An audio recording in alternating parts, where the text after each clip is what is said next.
Good morning! Good morning, good morning mga kabayan. Welcome sa ating latest update rito po sa package C, no? Na may haba siyang 7.50 kilometers mga kabayan. So, ang masasalayan ninyo ngayon sa ating harapan, ayan na po yung Tiaong Interchange. Na ngayon po yung pinaka-main alignment dyan sa taas, yung kulay puti na yan na po yung bagong latag na concrete cement. Ang lalatagan na po rito, sunod mga bayan, itong circle na ito. Ay napakaganda tingnan cool green na green Ngayon mga bayan, atin pong silipin yung package package D, no? Mula rito sa Tiaong papuntang Candelaria. Yan na po yung package D, no? May haba siyang 15 kilometers mga kabayan. So ngayon, kung ano na po ang progress dyan, kung nagkaunawaan na ba sa may-ari ng lupa dyan sa may Barangay Anastasia at ang management nitong SLEX. Sisilipin natin maya konti mga bayan.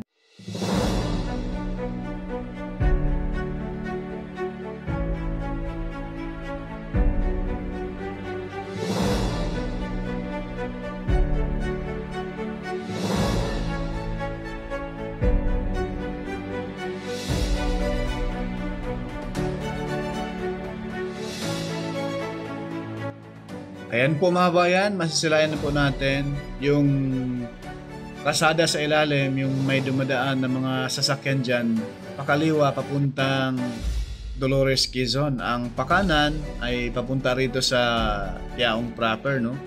At papunta na po rito sa may San Pablo City, Laguna. Masisilayan natin rito mula dyan sa may tulay hanggang dyan yung mag-start yung Firehorse Construction Services hanggang doon sa may Tayabas papuntang Lucena na, no? Ayan po, mga heavy equipment dyan mga bayan, napakarami din pala. Paspasan din palang paggawa sa ngayon dyan mga kabayan, dyan sa portion ng papuntang Barangay Anastasia. Yan yung alignment mga kabayan, no? Nilihis nila sa Barangay Anastasia. Yan na po yung area na yan ay Barangay Anastasia. May mga update din po tayo dati dyan mga bayan, no? Almost 4 months na. Pinuntahan natin yung looban na yan. So sa ngayon ay napakalaking good news dahil dyan sa area na yan mga bayan, dinaanan ng SLEX ay palayan po yan dati, no? Kaya tatambakan ng mataas-taas yung area na yan dahil pag hindi, medyo mataas na nga yung tambak mga kabayan, no? Mataas na siya. Kaka-umpisa lang pala nito, no? Dito sa area na to. Kaya lang medyo mahaba-haba rin, no? Ang nakuhang area ng Firehorse mula rito sa Tiaong, Candelaria, Sariaya, Tayabas, hanggang Barangay Mayaw, no? Doon naman sa Barangay Kalumpang mga bayan, sa Tayabas Interchange, ay hanggang doon pa lang muna, no, ang paggawa dahil mula roon sa Tayabas papuntang Barangay Mayaw, Lucena, 9.96 kilometers na laang, medyo hindi nagkaunawaan sa right of way doon. Yung may-ari ng lupa roon ay sa basis po sa balita ay politician ang may-ari. Kagaya yan dito sa LRT1 Cavite Extension na ina-update din po natin mula rito sa may Sukat Parañaque papuntang Niyog Cavite ay politician yung may-ari dyan sa C5 na ayaw, hindi pa nagkaunawaan sa right of way doon sa area. Imbis sila yung tutulong sa gobyerno upang mapabilis ang progress ating bansa, sila pa yung hadlang. Sariling interest ang nasa utak.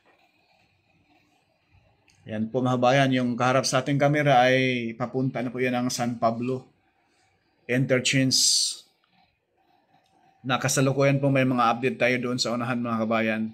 Kaya silipin nyo po ang ating YouTube channel, Porka Studio, at pakiusap po, wag po tayo mag-skip sa ads, ay napakalaking tulong na po yan sa ating pag-vlog mga kabayan. sa pag-like, share at subscribe sa ating YouTube channel. No? Maraming salamat at enjoy sa ating video mga bayan.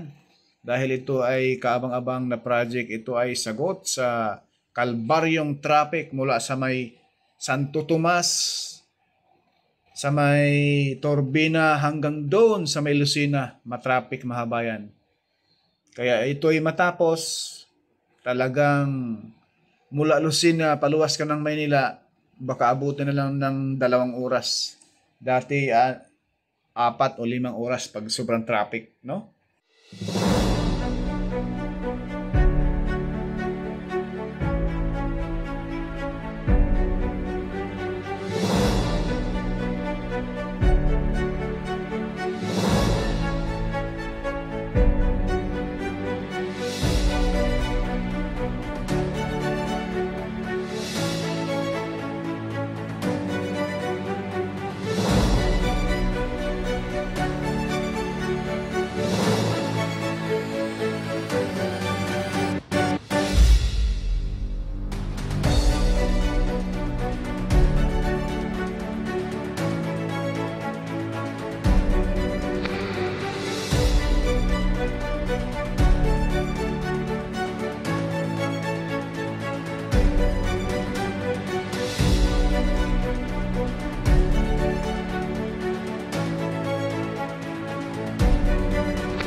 Maraming salamat po kay Sir RB Del Ros sa panggasolina, sir. Salamat ng marami po.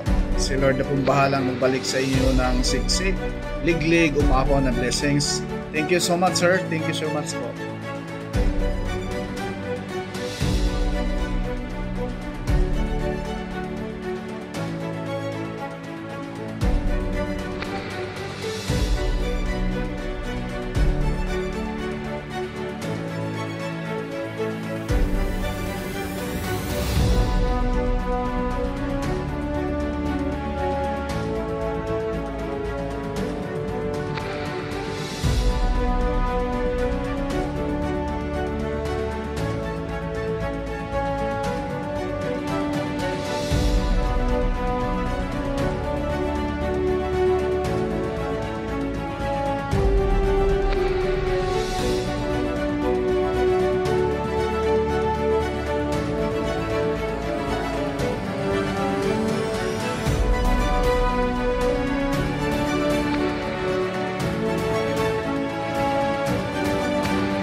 Hanggang dito lang muna mga kabayan yung ating latest update sa SLEX Toll Road 4. Abang-abangan po ninyo yung kasunod pa, no?